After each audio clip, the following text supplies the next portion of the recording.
Aujourd'hui, nous allons découvrir le métier de professeur des écoles de l'intérieur dans une classe à double niveau. Bonjour Marjorie. Bonjour, bienvenue dans la classe de CE1, CE2. Cela fait longtemps que vous êtes enseignante? Oui, une vingtaine d'années. Qu'est-ce qui vous a donné l'envie d'exercer ce métier? Sans hésiter, ma maîtresse de CP qui était dynamique, bienveillante et qui m'a donné l'envie d'être maîtresse à mon tour. Quelle étude avez-vous suivi?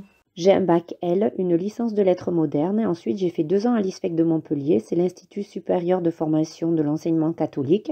La première année prépare le CRPE, c'est-à-dire le concours pour devenir professeur des écoles. Et enfin, la deuxième année, on est professeur des écoles de stagiaires. Et à la fin de cette deuxième année, j'ai été titularisée et je suis devenue professeur des écoles. Il existe de nombreux préjugés sur le métier de professeur des écoles. Nous allons vous en donner quelques-uns et vous allez nous dire si vous êtes d'accord avec ça ou pas. Toujours en vacances?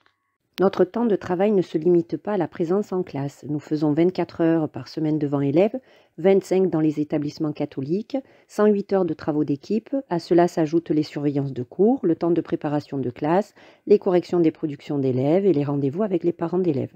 Les vacances sont donc essentielles pour recharger les batteries et en général, sur les 2 semaines de vacances, il y a toujours un temps consacré à la préparation de classe qui est important, surtout les premières années dans le métier. C'est un métier facile?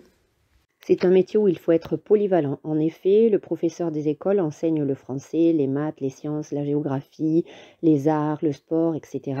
Mais il faut aussi gérer les conflits entre les élèves, par exemple. De plus, le professeur des écoles peut enseigner de la petite section de maternelle jusqu'au CM2 avec des spécificités propres à chaque âge. Et chaque jour a son lot de surprises. En effet, on peut être tour à tour conciliateur, infirmier, coiffeur, réparateur de fermeture éclair, etc., etc. Pour finir, quel conseil donneriez-vous à une personne qui veut devenir professeur des écoles?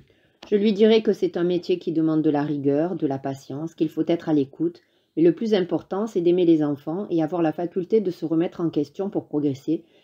Et bien sûr, faire ce métier par envie et non pour des mauvaises raisons comme les vacances par exemple. Merci Marjorie d'avoir répondu à nos questions. Merci à vous.